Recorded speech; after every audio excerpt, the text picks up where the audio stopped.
Hello and welcome to today's video.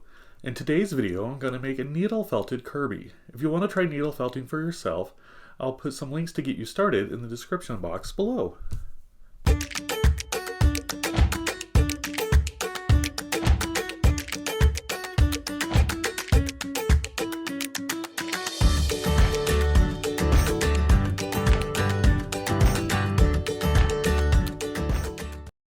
Alright, so I have all of my supplies ready. I have my wool that I'll need for Kirby, a few reference pictures on my phone, some polyfill, and some different needle tools. The first thing I'm going to do is use the polyfill and get the basic shape of Kirby's body. Polyfill, like I said in my What is Needle Felting video, is a lot cheaper than the wool you use for needle felting. So it's a good idea if you're doing a larger project to start with polyfill and then build that up. And so I just use my multi-needle tool to build that up, and it's the same technique, and you can get it pretty firm. Once I have the shape done how I want it, I'm going to go ahead and make Kirby's arms. And these all attach directly to the body since they are the same color. Now looking at my reference picture here, that arm is definitely too small, so I'll build it up some more. And then once I'm happy with his right arm, I'll go ahead and do his left arm. And off of the picture I'm using, I wanted to have it so like he's waving, so I wanted one arm up and then one arm down. With the polyfill, I try to get the general size and shape that I want for my needle felt sculpture, but you can adjust it some by adding more wool on top of it if you feel like once you start on it that it's not exactly what you want. Now, looking at the reference picture, I was fairly happy with this size and shape, so I'm going to go ahead and add some pink wool on top of this. And again, I use my multi-needle tool so I can cover this a lot faster than I would with a single or double or triple tool. And then once I get it completely covered, I go back over it and kind of look for any spots that look a little bit thin. Sometimes it's a little hard to tell on this pink because it's kind of shimmery. So I'm like, can't tell if the polyfill is showing through or if it's the shininess of the felt itself. So once I'm fairly happy with that, I can go ahead and set this guy aside and start working on the feet. So the feet, I want to have a flat bottom on them. So I did condition these quite a bit more than I did Kirby's body.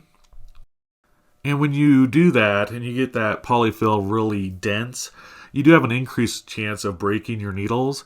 So when you add that wool on top of it, make sure you take it a lot slower than you normally would. And that way you have less chance of breaking those needles off. It's just there's a lot more, density to it. And there's a lot more resistance when running your needles through it. And I do want to make sure to mention that too. With these needles, they are very sharp. So be sure to be very careful when anytime working with needle felting. Now that I have the feet about the size that I want and they match up pretty close to each other, I'll go ahead and start covering them with the red wool.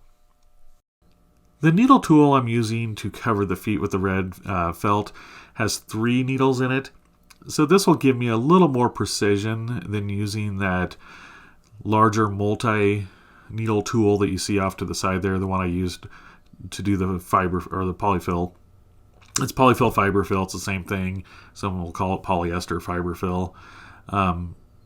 But yeah, so, the more detail I'm trying to do or the smaller piece I'll do, I'll switch to, less needles to give me that precision. Now that I'm pretty much have this one covered, I'm going to use the same technique to cover the second foot. Now that both feet are ready to go, I'm using a different reference picture for this one where he had both his feet out in front. I just think that looks a little bit better. Looking at the one where he was sitting on the star, it just looked like that his left foot was a little awkward. So I thought it'd be better to have it, both of them sitting out front. Then I'll go ahead and start working on the facial details. So I'm going to start with 2 ovals for the eyes and obviously try to make them around the same size. Once I have them shaped out, I go ahead and apply them to Kirby using the 3 needle tool again. So this will help with some precision. And then I'm going to use more black felt for the mouth. And I use this simple drawing of him with just kind of a little smile instead of his mouth open. I'll be honest with you, I think it looks just as good as his mouth open, and it's a lot less work. So I went with that one. And I went ahead and grabbed a single needle just to kind of finish up the mouth and just get it exactly how I want it. And then if you have any stragglers of felt that you don't want sticking out, like for the body I don't mind the extra stragglers, but for the eyes I did take some scissors to kind of trim those off. And then the next thing I want to do on his face are his little rosy cheeks, and so I used a different color of pink or reddish, light red, to go ahead and add some blush to his cheeks. And it was pretty much the same technique as doing the eyes, where I had two ovals about the same size and then attach them to the face. Now, so you notice I do everything in layers, so I take the largest color like the black and did that first, and then I'm adding the blue to the eyes for kind of the lower portion of the eyes, and then I'll go ahead and add the white to the eyes. And I wasn't really for sure how this guy was going to turn out, but once you add those final details, I was really happy with the end result.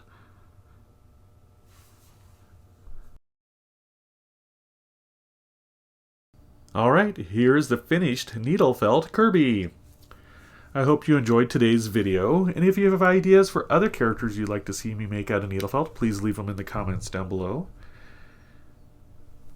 Thank you so much for watching today's video, and remember, never stop creating. Bye. You can purchase items with my mascot on it from my TeePublic Store, and you can purchase my one-eyed blobs from my Etsy shop. Links to my TeePublic Store, my Etsy shop, my Facebook page, and my Instagram page are in the description box below.